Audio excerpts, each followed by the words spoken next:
तो नमस्कार दोस्तों, स्वागत है मगन ट्यूटोरियल्स में। उम्मीद करता हूं सब लोग स्वस्थ होंगे, व्यस्त होंगे, जबरदस्त होंगे। दोस्तों, जब से बीएड पीआरटी से बाहर हुआ है तब से लेके आज तक अभ्यर्थियों के तमाम संगठनों द्वारा इस तरह के प्रयास किए जा रहे हैं कि किसी भी तरह से बीएड को दोबारा से पीआरटी में शामिल कराया जाए, चाहे वो लीगल स्तर पे हो या फिर ऑफलाइन धरना प्रदर्शन, जो जमीनी विरोध प्रदर्शन है उसके माध्यम से। बहुत सारी चीजें हैं। कुछ दिन पहले एनसीटीई पे धरना था और हमने भी वीडियो बना के आपसे आह्वान किया था कि आप अधिक से अधिक संख्या में वहां पे पहुंचिए, ताकि ये संदेश जाए कि जो ये माननीय सुप्रीम कोर्ट का फैसला आया है 11 अगस्त 23 को, उसका व्यापक प्रभाव पड़ा है और इससे बहुत सारे बच्चे, ज्यादा संख्या में बच्चे प्रभावित हैं और कहीं न कहीं ये बच्चे अपने आप को प्रताड़ित महसूस कर रहे हैं, क्योंकि जो कुछ भी हुआ उसमें उनकी कोई सहभागिता नहीं थी। एक कोई मर्डर कर देता है, कोई क्राइम कर देता है, उसको सजा मिलती है तो उसको सोच के ऐसा लगता है कि ठीक है, हमने अपराध किया इसलिए इसकी हमें सजा मिल गई। लेकिन यहां स्थिति उल्टी है।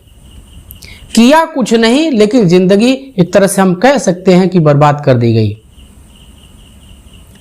मैंने कुछ दिन पहले आप लोगों से कहा था कि यदि दोबारा से आपको पीआरटी में शामिल होना है या कुछ छूट प्राप्त करनी है, रिलैक्सेशन लेना है, तो इसके लिए आपको दोनों स्तरों पे लड़ाई लड़नी पड़ेगी और लंबी लड़ाई लड़नी पड़ेगी।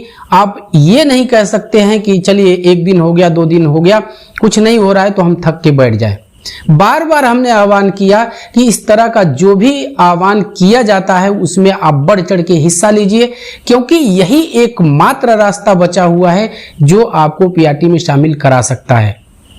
2-3 चीजें आज की वीडियो में मैं आपको बताऊंगा और यदि आप लोग हमारी बातें मानते हैं, समझते हैं, तो हमें विश्वास है कि आप जरूर इस पे अमल करेंगे।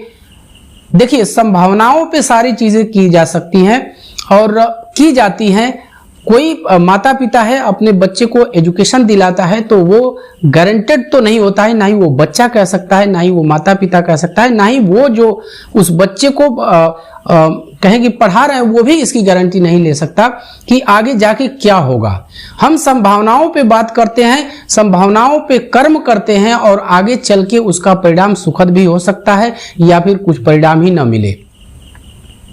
वही बच्चा जाके आगे आईएएस बन सकता है या कुछ भी ना बन पाए। तो देखिए, अनिश्चितताएं हर फील्ड में है, हर जगह है। हमारा काम क्या है?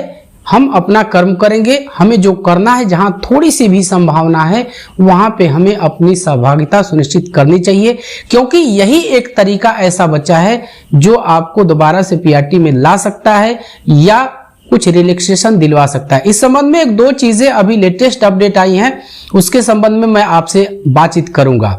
सबसे पहली चीज दोस्तों कि 5 अक्टूबर को एक धरना प्रदर्शन आयोजित किया गया दिल्ली के अंदर जंतर मंतर पे, याद रखिएगा 5 अक्टूबर को।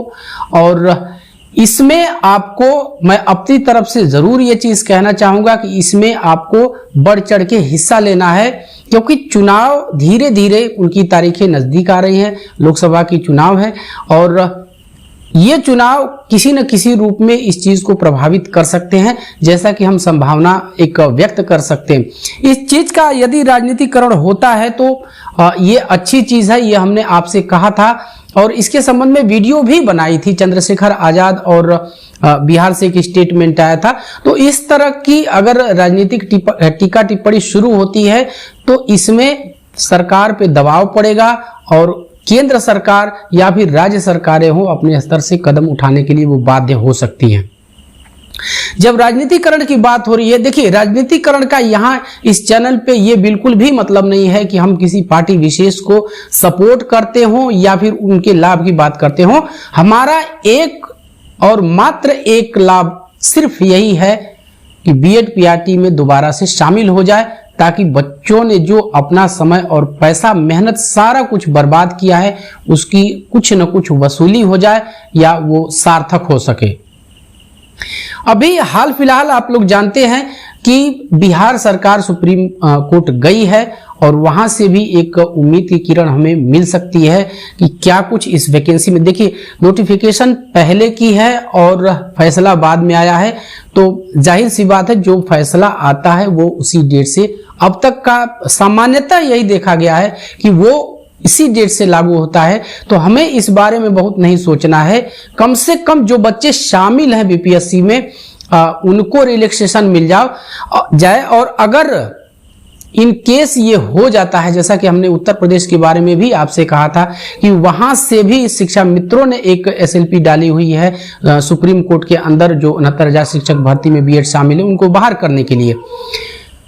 तो यदि इनको रिलैक्सेशन मिल जाता है तो ये भी उस दिशा में एक मील का पत्थर साबित होगा, क्योंकि फर्दर ये कड़ियां जुड़ती जाएंगी कि बीएड जब पीआरटी में एलिजिबल है तभी तो पढ़ा रहा है, तो एक बैकग्राउंड बनेगा और उससे जो बचे हुए अभ्यर्थी हैं उनको फिर से वापस आने में मदद मिल सकती है। एक चीज मैं आपको यहां बता देना चाहूंगा कि कल एक लाइव सेशन हम करने जा रहे हैं सुरेंद्र सिंह बोहरा जी के साथ, और ये महत्वपूर्ण होगा, आप लोग जुड़िएगा, क्योंकि बीएड के संबंध में बहुत सारी चीजें वहां पे जानने सुनने के लिए मिलेगी। आप लोग जानते होंगे उनको, और लंबे समय से बीएड ब्रिज कोर्स की लड़ाई वो लड़ रहे हैं। और अभी इस समय यदि हम स्टेटस बताने की कोशिश करें तो ब्रिज कोर्स का मामला एनआईएस डीएलएड के साथ माननीय सुप्रीम कोर्ट में इसकी सुनवाई 3 अक्टूबर को होनी है। तो इस संदर्भ में उनके साथ बातचीत होगी, तो आप उसमें आप लोग अधिक से अधिक जुड़िएगा। बहुत सारी चीजें बीएड के भविष्य पे आपको पता चल सकेंगी, आप जान सकेंगे।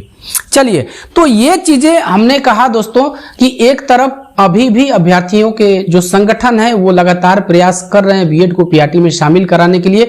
दूसरी तरफ ये बिहार एक पहला राज्य होगा जो बीएड की आवाज बनके सुप्रीम कोर्ट तक गया। हालांकि बहुत लोग कह रहे हैं कि इसका कुछ ये मतलब नहीं है, जो भी हो हमें तो सिर्फ ये चाहिए कि कोई राजनीतिक लोग सामने आए और इस मुद्दे को गरमाए, ताकि सरकार के कानों तक ये बातें पहुंचे और उनको ये पता चल सके कि जो अभ्यर्थी हैं, जो बीएड किए हुए बच्चे हैं, वो काफी परेशान हैं, मानसिक तनाव में है और इनके लिए कुछ किया जाना चाहिए। देखिए, हजारों रास्ते हैं बीएड को फिर से पीआरटी में लाने के लिए। जैसा कि मैंने अभी आपसे कहा कि ब्रिज कोर्स एक बहुत बड़ा मुद्दा हो सकता है, और ब्रिज कोर्स का जो हम कहें कि जो वर्णन है, जो चर्चा है, वो आरटी एक्ट 2009 में भी है।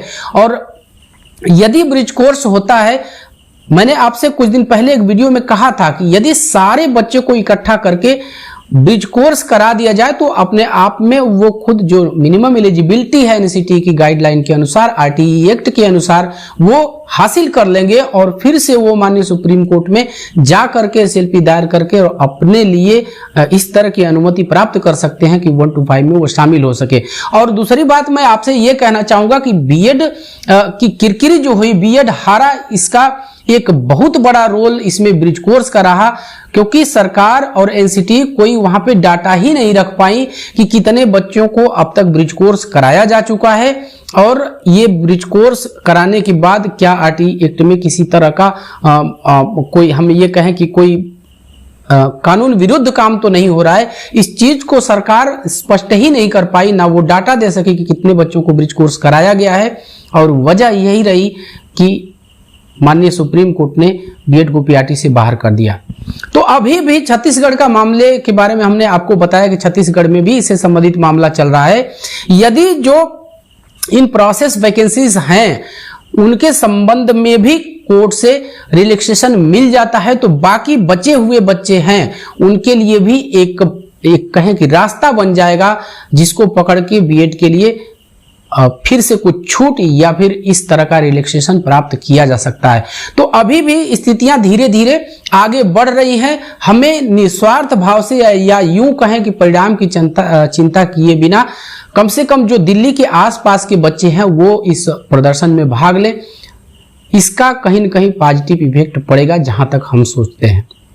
तो बस दोस्तों, यही था आज की इस वीडियो में। उम्मीद करते हैं कि आपको वीडियो पसंद आई होगी। फर्दर इस मुद्दे से संबंधित कोई भी अपडेट आएगी तो हम आपके सामने उसको लेके जरूर आएंगे।